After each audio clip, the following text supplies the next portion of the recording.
بھائی بہنوں، اس رات میں سارے رمضان میں بخشش ہوتی رہتی ہے، لیکن اس رات میں 4 آدمیوں کی بخشش نہیں ہوتی، باقی سب کی ہو جاتی اہل ایمان میں سے۔ تو 4 آدمیوں کی بخشش نہ ہونے کا مطلب یہ ہے کہ اگر یہ توبہ نہیں کرتے تو ان کے لیے معافی کوئی نہیں، اگر یہ توبہ کر لیں تو ایک دم معافی، ان کو بھی اللہ کی رحمت ان کو اپنے چھاؤں میں لے لے گی۔ پہلا ہے مدمن خمر، جو مستقل شراب کا عادی ہو، مستقل شراب پینے والا یا کوئی بھی نشہ کرنے والا جو آدمی کو مفلوج کر دیتا ہے۔ تو اس وقت میں نشہ خمر شراب ہی تھا، اب تو ہیروئن اور کوکین اور کیا کیا کو ٹیبلٹس بھی ایسی آ گئی ہیں، ایک ٹیبلٹ 5-5 ہزار کی ہے، اور ہمارے کالج سکول کے بچے بچیاں اس میں بالکل 16-17 سال کی عمر میں اس میں پھنسے ہوئے ہیں۔ تو مدمن خمرن، شراب پینے والے کی بخشش نہیں ہوتی۔ دوسرا کون ہے؟ عاق لوالدیہ، یہ عجب لفظ ہے، عاق۔ عاق، عقا یعقو ہے، اس کا مطلب ہوتا ہے پھاڑ دینا، ٹکڑے ٹکڑے کر دینا۔ تو اس سے مراد وہ اولاد ہے جو مسلسل نافرمانی کر کے ماں باپ کے دل کو توڑ دیتی ہے اور چیر دیتی ہے۔ ایک ہوتا ہے کبھی کبھار آواز بلند ہو جانا، وہ تو ایک فطری چیز ہے کہ بیٹے کی آواز ماں کے سامنے بلند ہو جائے، باپ کے سامنے بلند ہو جائے، بیٹی کی آواز ماں کے سامنے بلند ہو جائے، باپ کے سامنے بلند ہو جائے، یہ نیچرل ہے، اس کو نافرمانی نہیں کہتے۔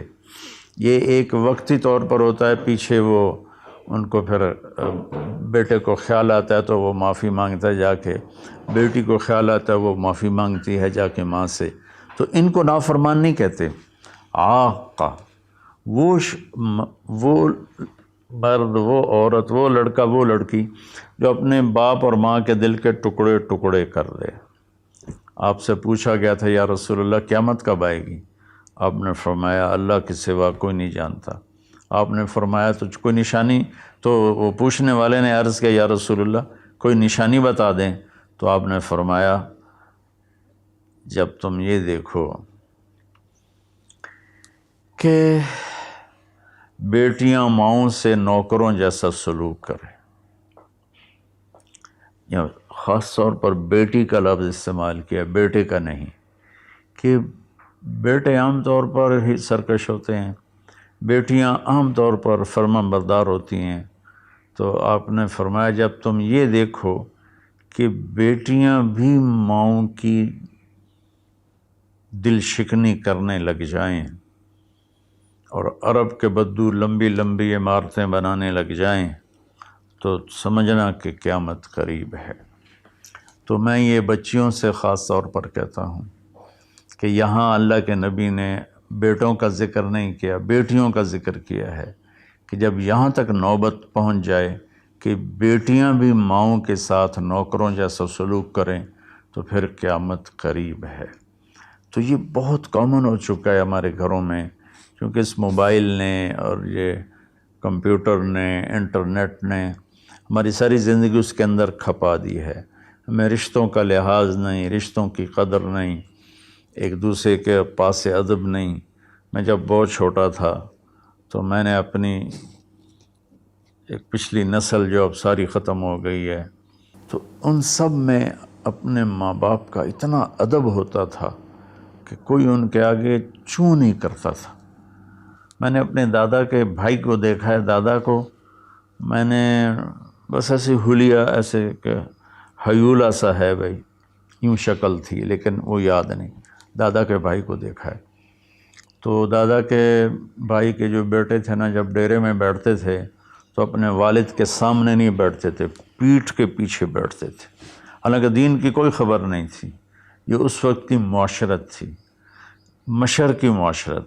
اب بھی آپ جائیں تھر میں تو ہندو عورتیں ہوں گی، جب گاڑی آئے گی تو ایک دم اپنا گھونگھٹ نیچے کر لیں گی، حالانکہ ہندو عورتیں۔ یہ تہذیب مشرق ہے۔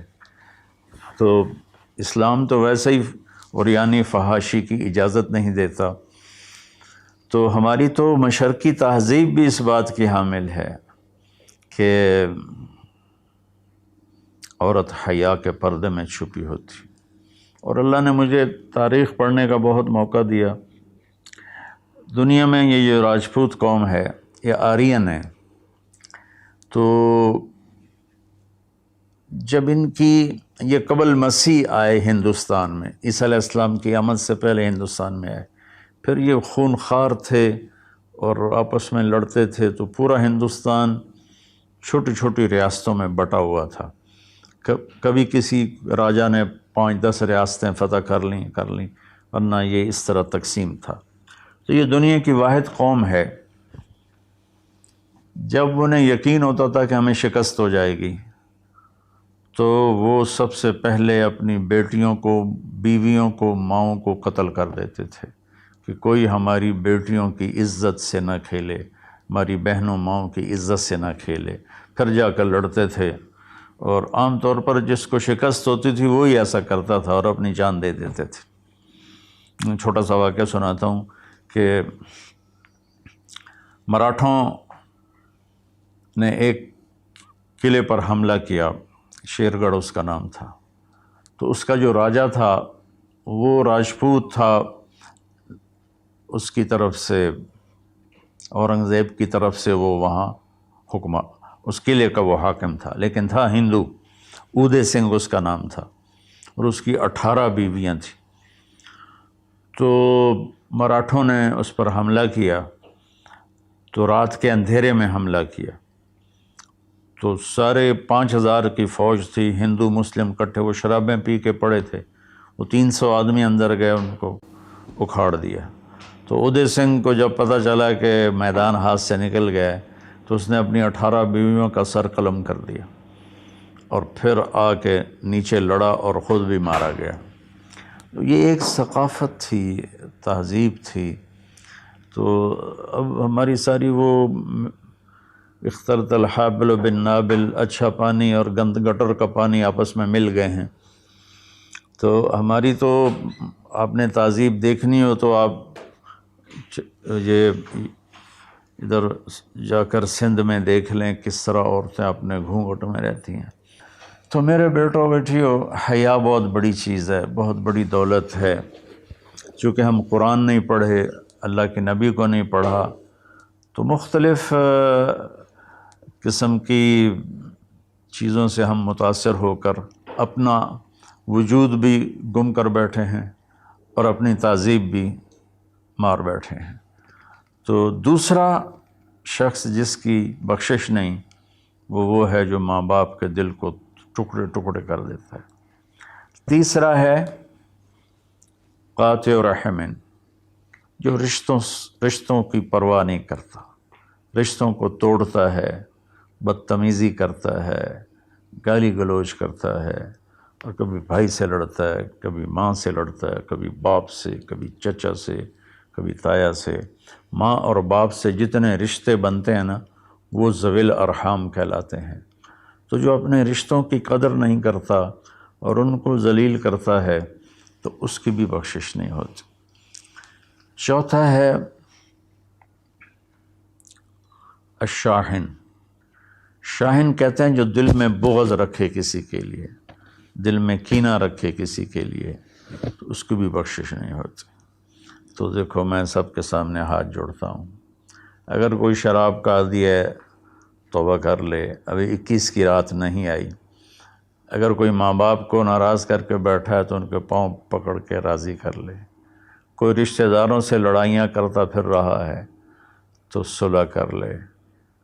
کوئی کسی کے بارے میں دل میں کینہ رکھتا ہے، بغض رکھتا ہے، تو اپنے دل کو صاف کر لے. ان چاروں میں یہ آخری چیز بہت زیادہ پھیلی ہوئی ہے کہ ہمارے دل نفرتوں سے بھرے ہوئے ہیں. تو میرے بھائی بہنوں، اس رات میں اللہ تبارک و تعالیٰ سب کی بخشش فرما دیتا ہے سوائے ان 4 آدمیوں کی. اور یہ بھی اگر توبہ کر لیں تو ان کی ساتھ ہی بخشش ہو جاتی ہے. تو اس میں ہمیں 21 کو بھی جاگنا چاہیے، 23 کو بھی، 25 کو بھی، 27 کو بھی، 29 کو بھی، کہ 5 راتیں، کوئی ایک رات تو ضرور ہوگی، باقی اصل علم تو میرے اللہ کے پاس ہے. تو اپنے دل کو بھائی بہنوں صاف کرو، اور اس ایک رات میں 83 سال کا ثواب لے لو۔ اللہ تعالیٰ مجھے آپ کو عمل کی توفیق بخشے۔ السلام علیکم۔